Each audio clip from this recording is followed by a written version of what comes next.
Welcome, ladies and gentlemen, to Rift Rivals 2017 day number 3. We have gone through the group stages and LGL has come out on top. For now, though, Oceania has to face off against the GPL to find out who will meet LGL in the grand finals. I'm Matthew Stewart. Joining me is Jay Sponsberry, as well as Ali Ejim God. I messed it up really quickly. Bryce, Ali Ejim God himself, Paul.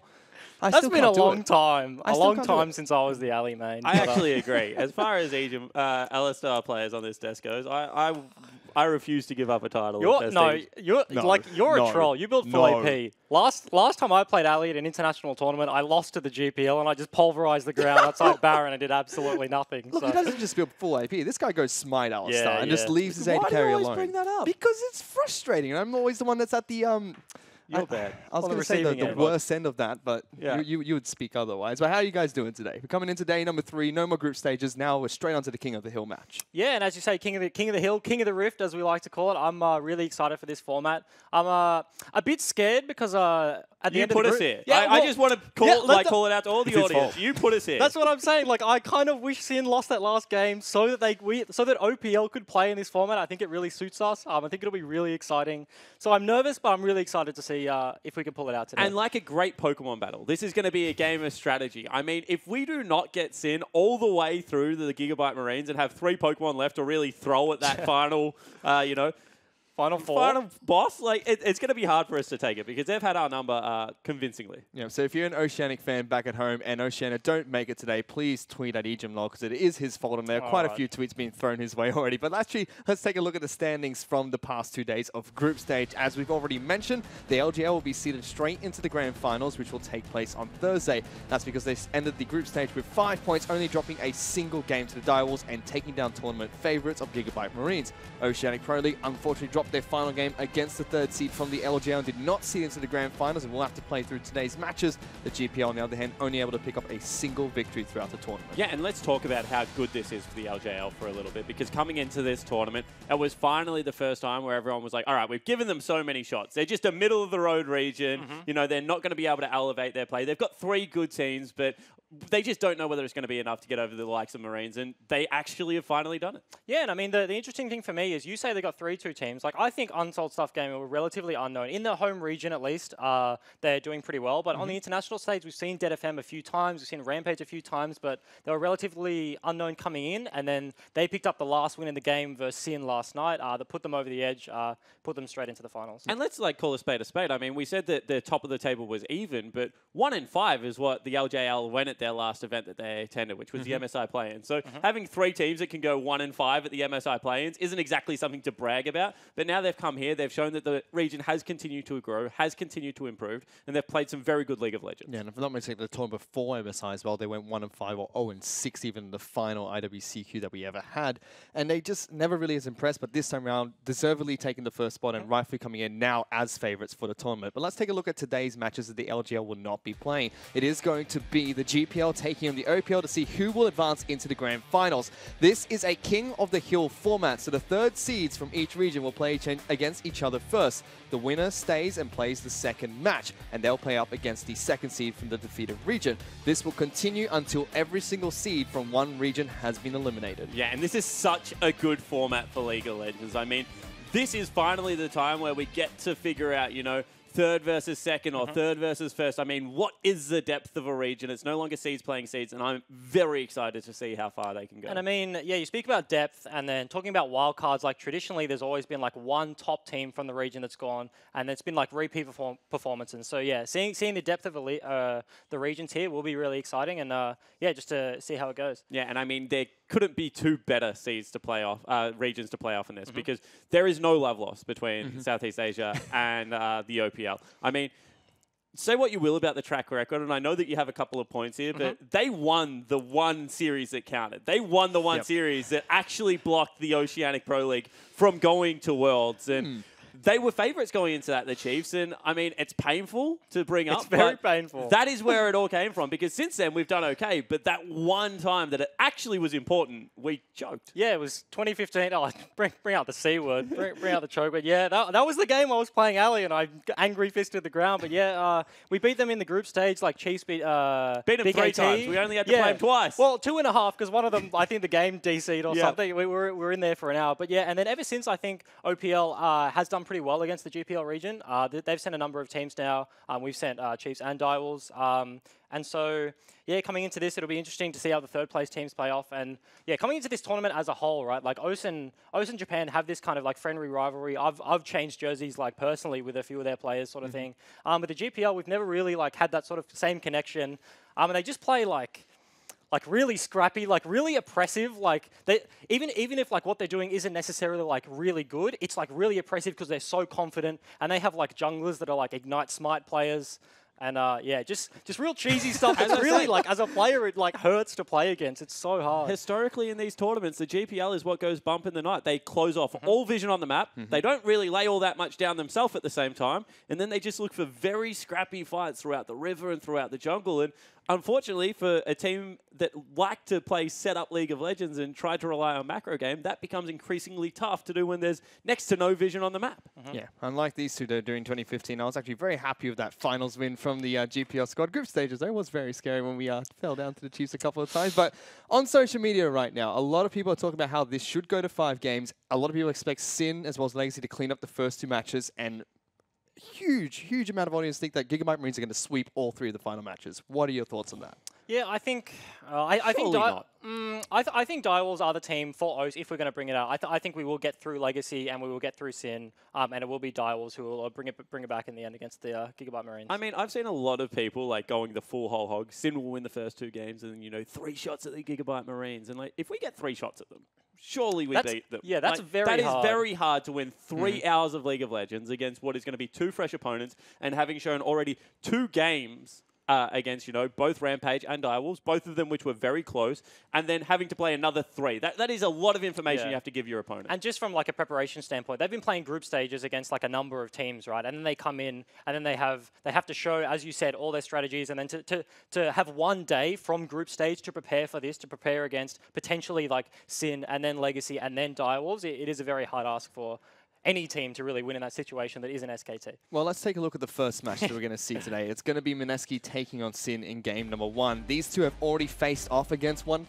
another in the group stage, where SIN were able to come out on top. But I know both of you guys on the desk right now think that the macro was incredibly poor from both these teams. Yeah, I think definitely in the game yesterday, as we saw them play off against each other, they do tend to have very sloppy setups. The games had a lot of kills, not many minutes played sort of thing. So like there was a moment where Sin was setting up for a top dive and then didn't really wait for Juice to get there and pull the trigger too early and got punished. And then on the other side of that, Mineski were like setting up. They took a Rift Herald, and then instead of setting up their own play with the advantage that they'd accrued, they were kind of reacting to Sin, and then they ended up having to drop the Rift Herald at their like top inhib in their base as it walked all the way up, and Jish was saying, Jish was saying on cast, like, what are you doing? Like, why is the jungler taking all the CS? Like, to put it in like layman's terms, he was a level and a half behind. And by the time the Rift Herald was done with it, he had picked up that much golden experience off the Rift Herald that he was actually caught up completely back in the game, Hermes, and went a very questionable build. I mean, across the board, these two teams are just doing some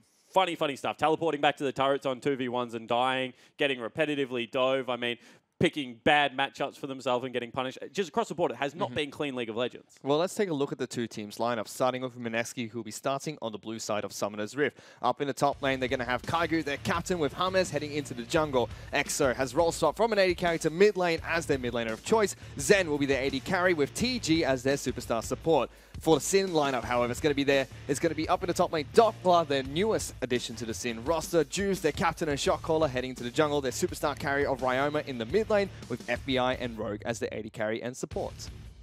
Yeah, and I think looking at these lineups, for me at least, I do want to touch on the bot lanes really quick. I was really impressed with the bot lane for Mineski, specifically TG, especially in the game where Sin and Mineski already played. Sin have...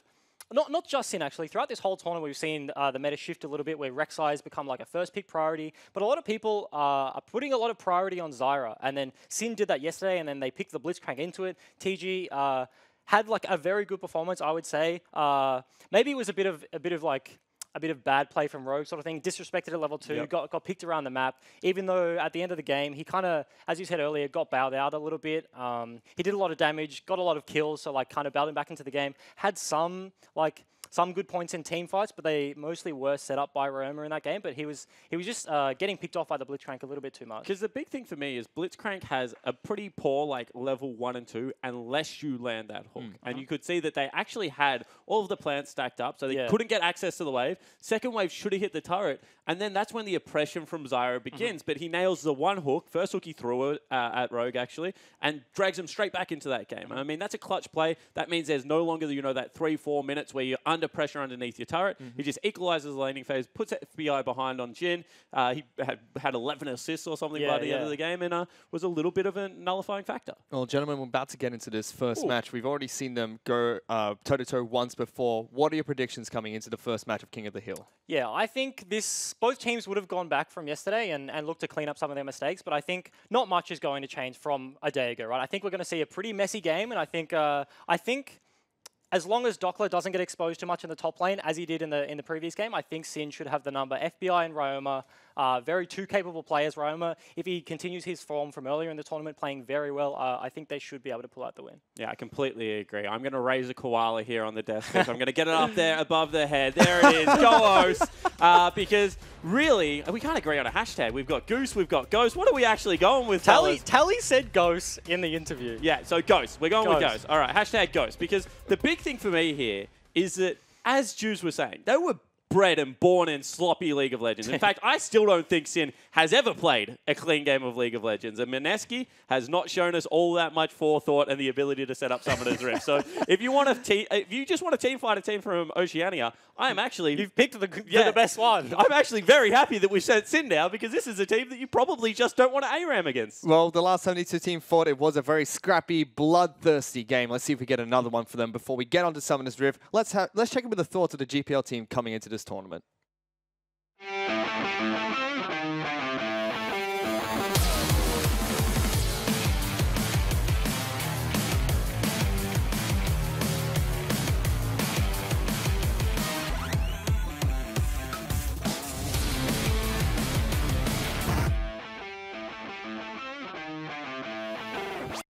Đã lâu lắm rồi ở Việt Nam mới có dịp tổ chức một giải đấu mà có sự xuất hiện của các đội tuyển nước ngoài, nên em cảm thấy rất là vinh dự khi được là một trong 3 đại diện cho GPL thi đấu tại giải đấu này.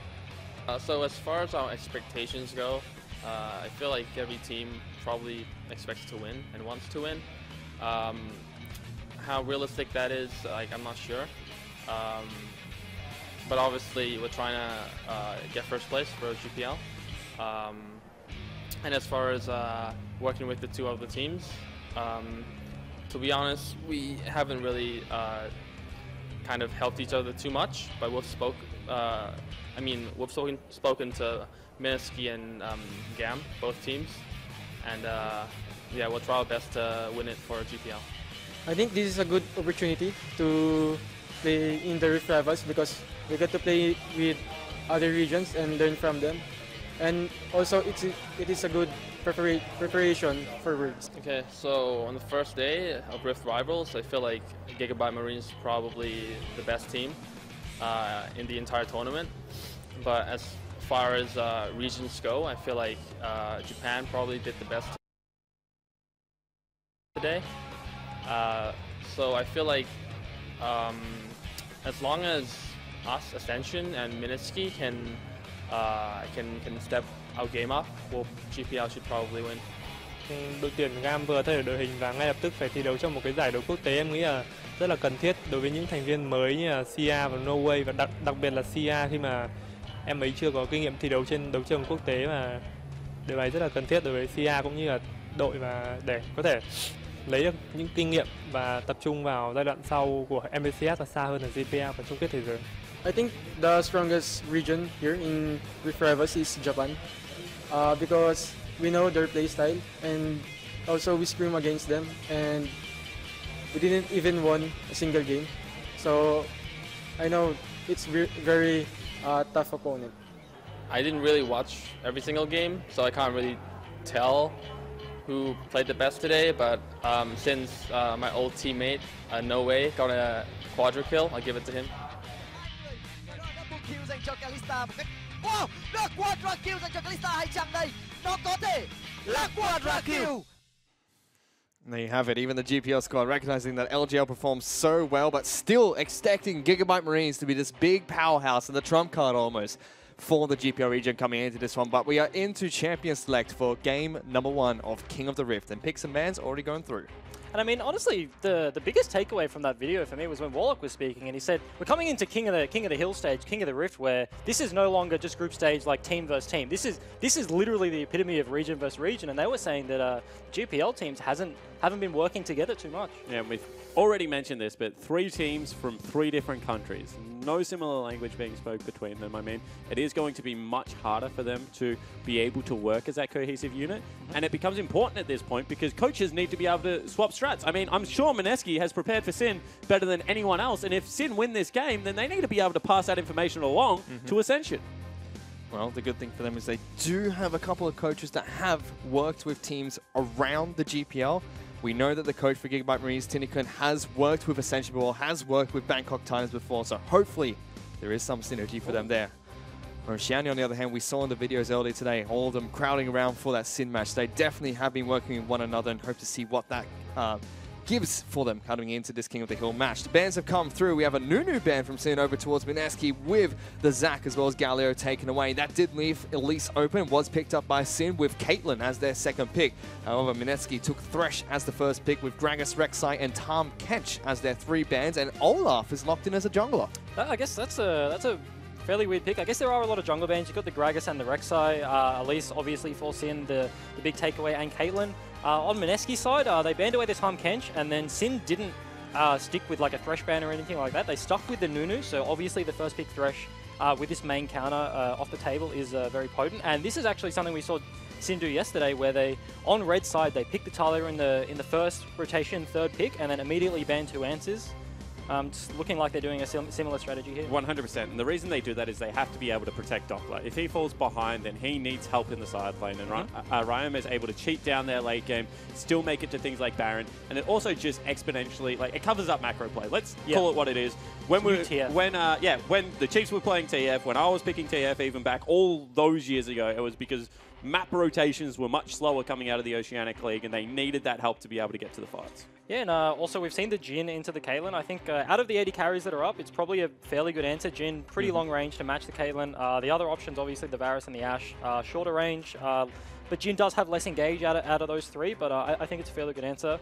Ooh, he's hovered the Bard. Very curious to see what SIN throw at the Thresh lane, because both Brom as well as Tahm Kench have been banned out by Mineski. Their first ban and second rotation was towards Doppler and Fiora. I'm thinking probably Zyra. Fairly good matchup into the Thresh. Or the alley. Oh, I like that actually, yeah. You would. Yeah. SIN, Rogue, alley god. Is that the next no, Rogue is actually, he's actually a fairly good Alistar. He's played it his entire career, I think. Fairly young player, but is a very good Alistar. The matchup, I think you lose the lane.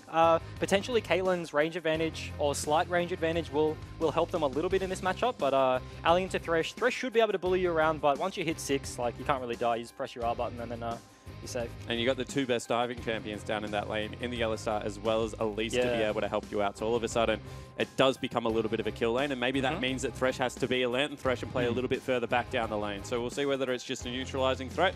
Same time, best top laner in all of the world in Renekton has been locked in. It's a blind pick. We have seen some responses. Gragas has been banned away. See whether he plays something like a Jarvan or a Kled. Or a Kled, yeah. Well, Jace is left open as well, and it is the champion that Dockler is known to pick up.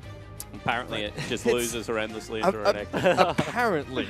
But he's going to go with the Rumble pick in the top lane. Makes sense. A lot of teamfight control, and I actually like this. I mean, you've got a pretty good engage tool in Alistar, Flash, Headbutt, Pole. It gets you into a lot of fights. But this is a team comp that you need to be able to execute on. Yeah, and in talking about the team comp, that's a lot of AP. You've got the Talia, you've got the Rumble, and you have the Elise jungle. If the bottom lane doesn't go well for Sin and Caitlyn falls behind, they've got no other source of AD.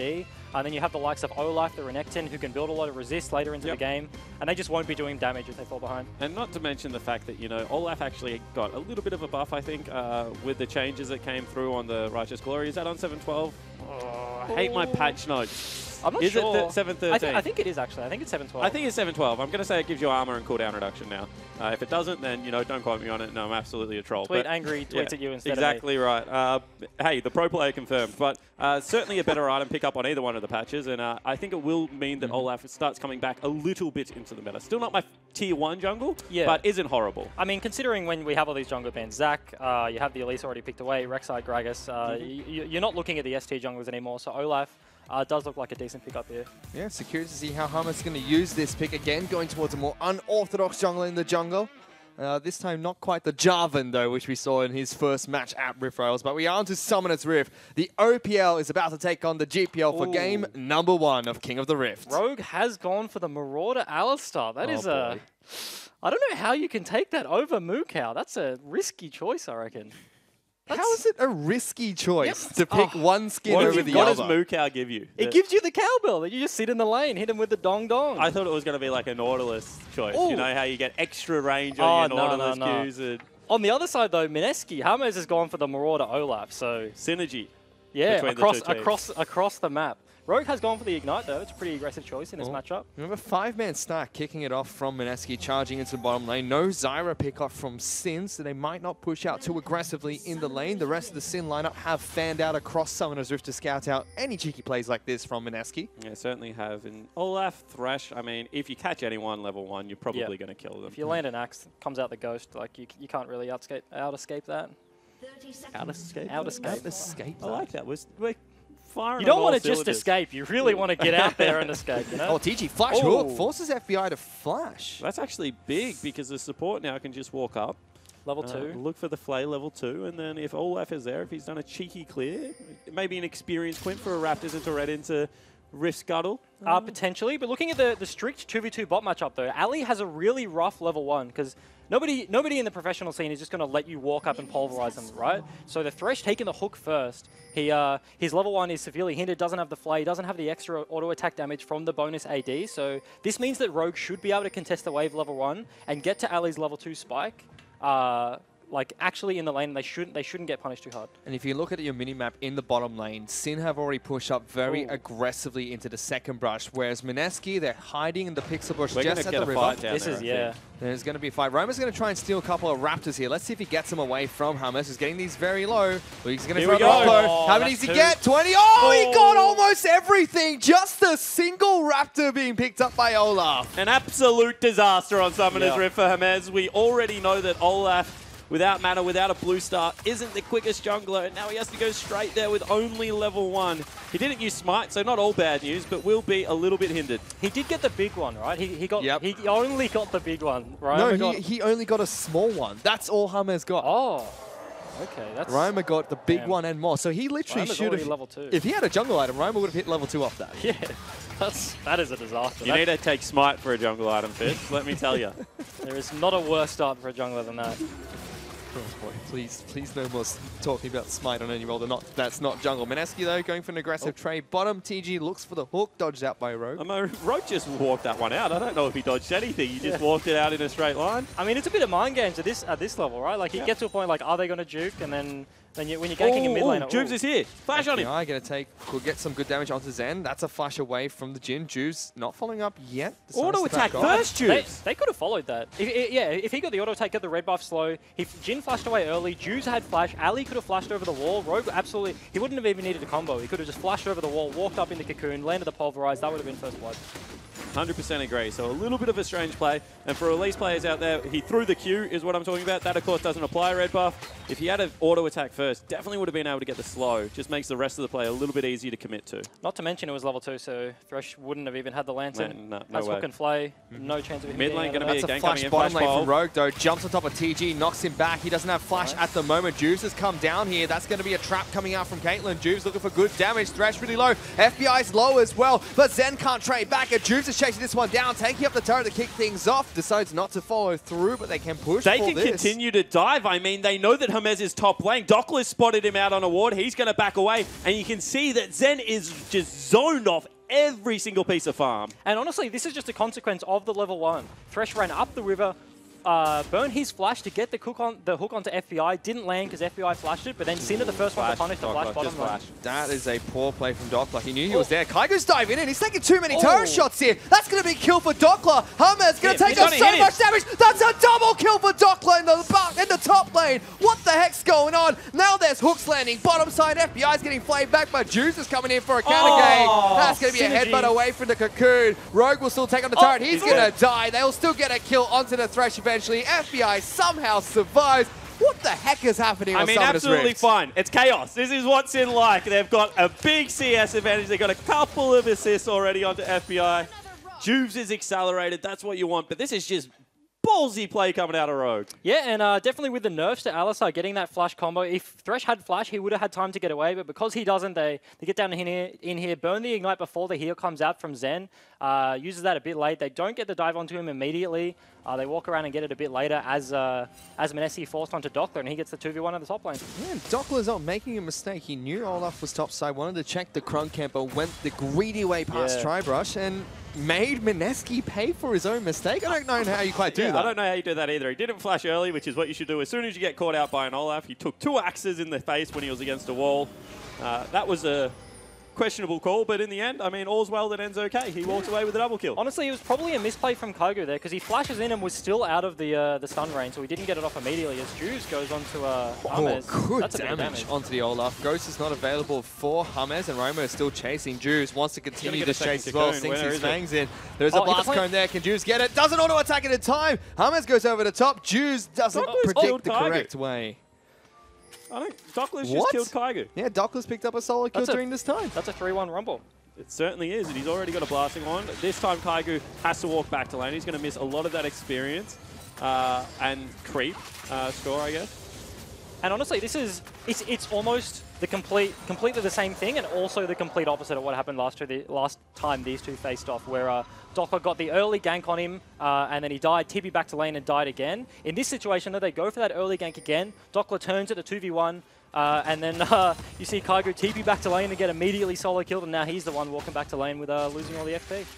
Oh, this is not a good start for the ranks, and Kaigo, after a great performance against Dockler the first time they met, not having a good game so far. And now I'm kind of happy that our A-ball got cut short, because I was going to sing the praises of Kaigo and how much pressure he had on the map and how Ryoma always had to be cheating towards his lane. But this time around, as a level 5 Renekton versus what is a level 6.5, it's going to be very hard. Alistar coming out of Fog of War, has no flash available. Exo's still going to get jumped on, flashes away very early.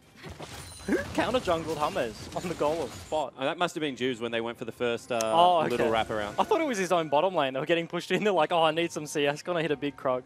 James is starving at the moment. Like He's a level behind Juves. Juves jumps over, finds TG, gets him down to half health. The rest of Sin are trying to collapse. Level 6. Does he build a wall? Decides not to just yet. Zen is there, will try to lock down Juves. Doesn't connect with a deadly flourish. I mean, there are so many members right now on this Mineski side that are hurting for experience. Every single role apart from mid lane is just down across the board. Actually, support as well. So this game becomes, you have to survive until you have ultimates. You need to be able to regain some form of control and just stop fighting. Ooh, Dockler going to pick up blue buff. That is a cheeky move. He's going to be able to take it down. Oh, No, don't do it again, Dockler. Okay. You don't break my heart. Last time we tried to take a blue buff away from an OPL team in regular split, it reset and cost him a game. Cost him a game? Yeah.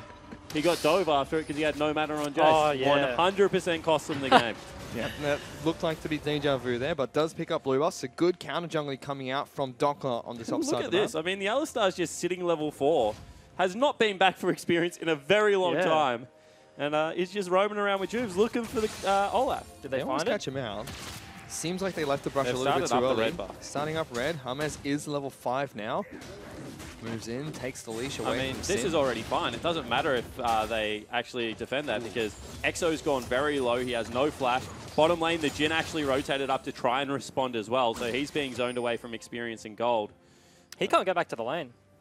Sin could just walk in and if they cut off this choke, if they walk into this bush, I guess it is warded by Zen. They're looking for the dive. Oh, Oh, there we Rogue go. just flashes over the wall, delivers Zen back into FBI. He's forced to flash away. Juice looking for a dive. Rogue's taking up the turret, looking to lock down the Elise. Might actually have done just that. Forces a flash and a heal, but that's about it. I mean, big summoner spell's still burnt. They're looking to bring Olaf in. Good play. Big flash play from TG. Gets a solo kill in support or combat. Pops the Ignite as well for that one. Just a bit of style points from Mineski. Yeah, and I think Sin have they just committed too much to that red buff play, right? Like, as you were saying, the Alistar hadn't base. Rogue was sitting on, even though they were ahead in the lane, TG had an extra base off, had the Mobies, was able to get in there anyway. Rogue hadn't base for a while. Now he gets he gets the free base when you get slain. But so he's probably going to pick up the Mobies to match the Thresh. But I think they just committed too much to that play bot, forced it too hard onto a Jhin with both summoners. He was able to live for too long. Eventually got the lantern away, and then they just got punished. Yeah, I mean, I think the right play there is exactly what Rogue did initially. As soon as summoner spells go down and the creep waves there, you just leave it. You've got 2 summoner spells. You walk your Alistar back to base.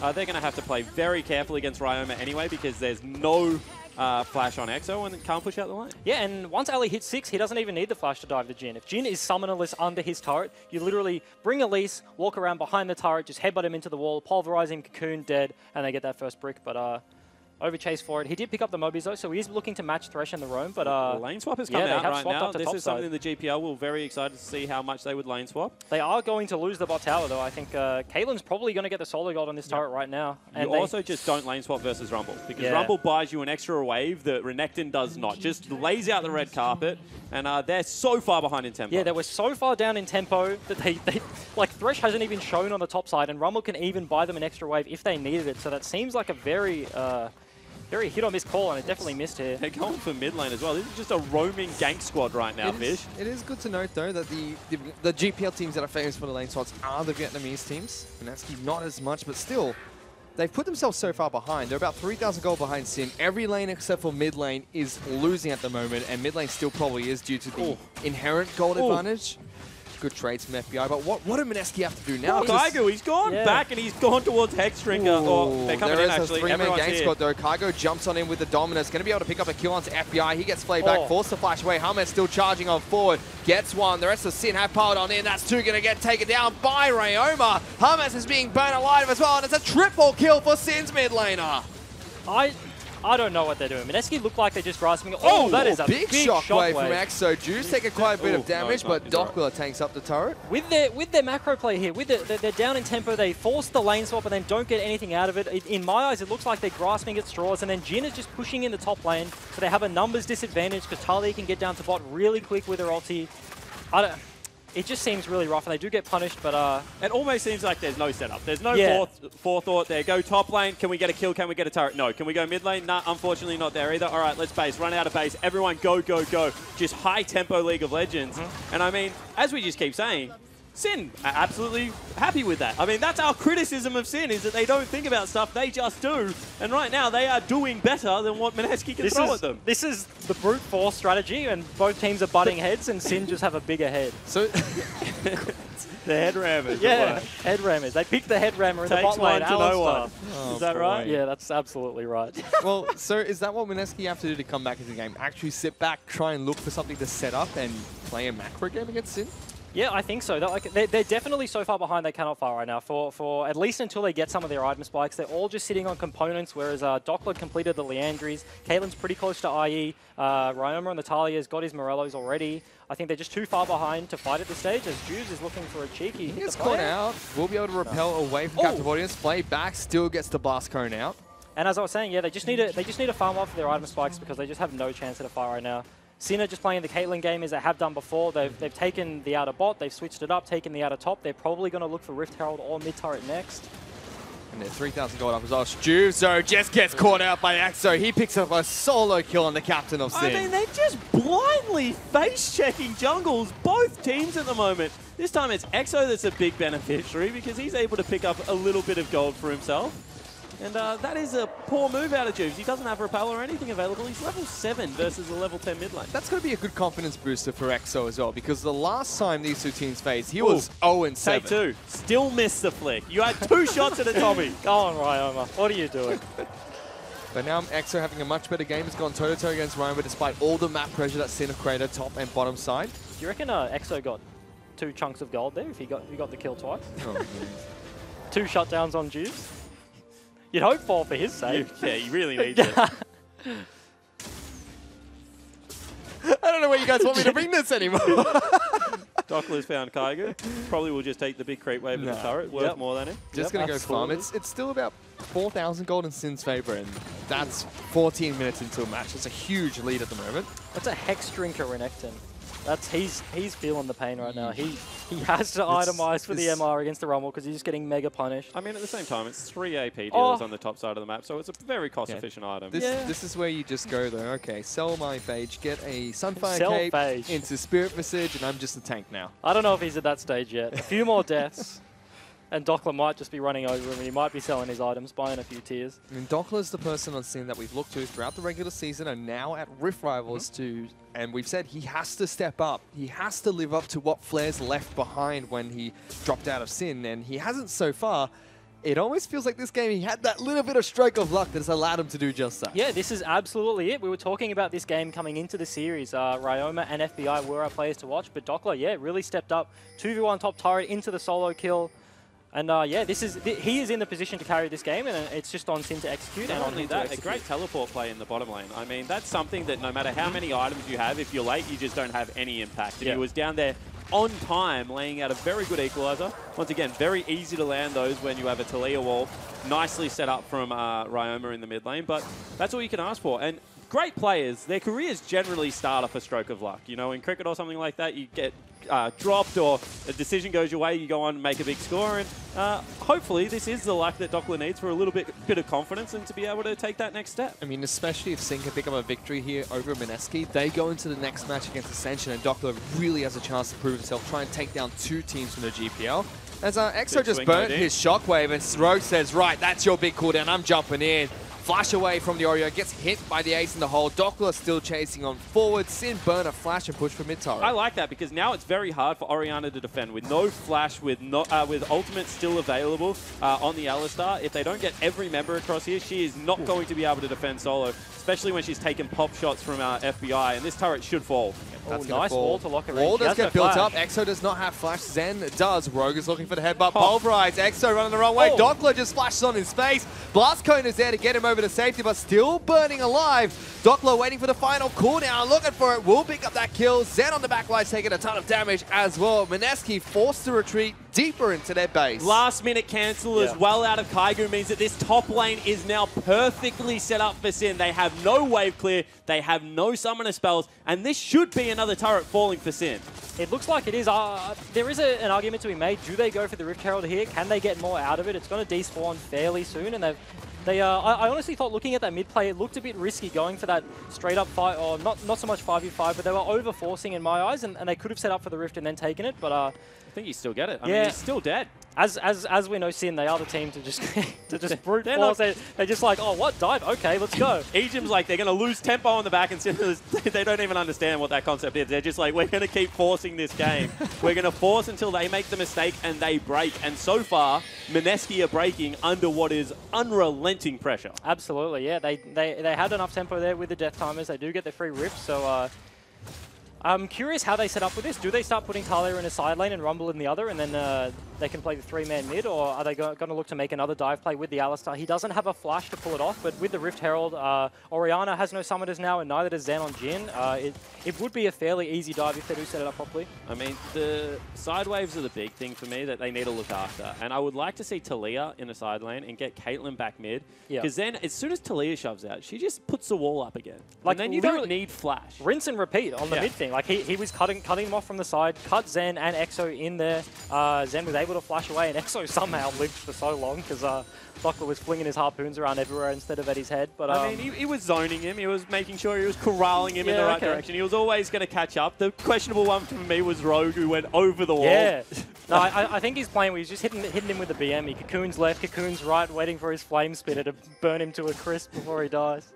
Well, as it stands, 18 minutes into the match, it's a 7,000. This is a whitewash so far. I mean, and once again, we're sitting at 14 kills in 18 minutes.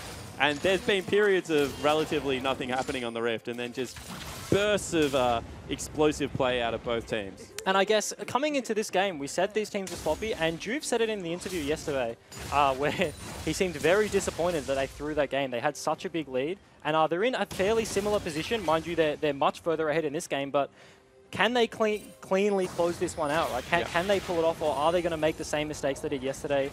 Have they done their preparation coming into today's game? They have a much bigger buffer in this match at the moment. 7,000 gold is a lot to work with. They had about 3,000 to 4,000 in their match against Unsoul Stuff last night. This turret's gone. Let's see if Sin can take it. No defense coming out from Mineski. There is no teleport for Kaigu either. And they don't even have to use the Rift. That Jhin ulti is mega late. They're just going to walk away. Ali can tank it up. Honestly, I think they should be going towards the mid, dropping the Rift. Talia can cut all of Mineski out if they choose it. I mean, they can just continue to pressure bottom as well. I mean, at this stage of the game, it's ambitious to be thinking about base turrets, but FBI is well and truly on the way to being fed, and with Talia having so much priority mid, can just continue to cheat down. Yeah, but in saying that, Mineski are going to get a free top out of this. I'm not really sure why Dockler has decided to group down there. He wins the split and he has TP.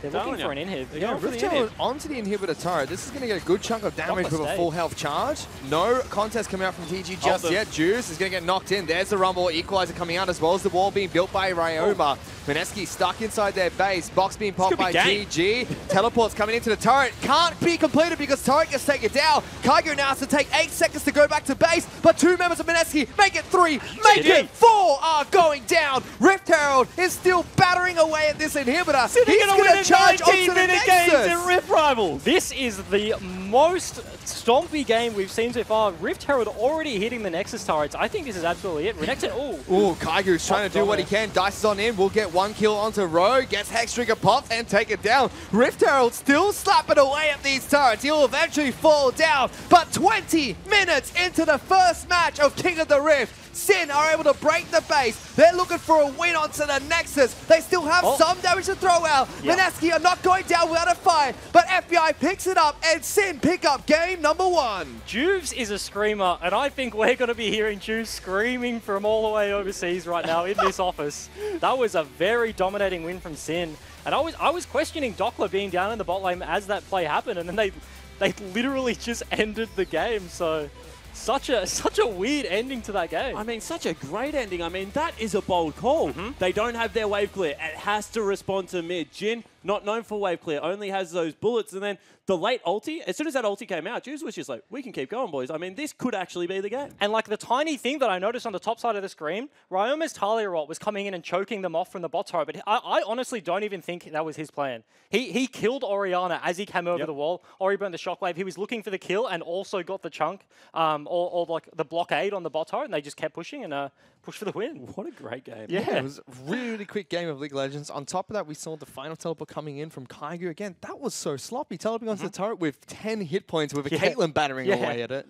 Not quite good. At that stage, you're not used to playing the game where a team is making that aggressive calls. I mean, this is the first game of the day. We're all expecting Sin to, be a little bit down on themselves. They dropped a game they should win. I mean, I'm sure Mineski is not like they're just going to throw more at us than yesterday. They're going to take the game up a notch, but that is exactly what Sin did. Yeah, as a top laner in that situation, you think, okay, like, they've got to pick on the bot side of the map. Like, they're going to take the inhib, they're going to reset, look to set up Baron and end the game, but they absolutely didn't. And as you said, Sin are an emotional team. We saw the interview with Juves yesterday, and we were questioning whether, like, one day is enough for them to bounce back and come in. And then they were just making confidence plays like the call to end at 18, 19 minutes for them. I'm speechless. Like that was a banger game. That was, I mean, that was honestly awesome.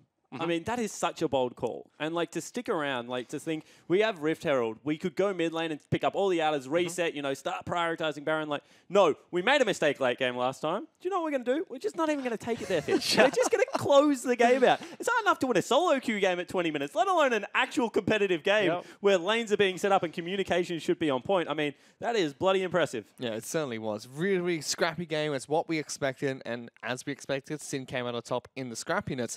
Now they've got to go up against Ascension, the second seed team from the GPL, who have also not won a single game at What this do you reckon, tournament. 5 minutes better than Mineski? Just clean that one up in 25? Yeah, no, easy, dude.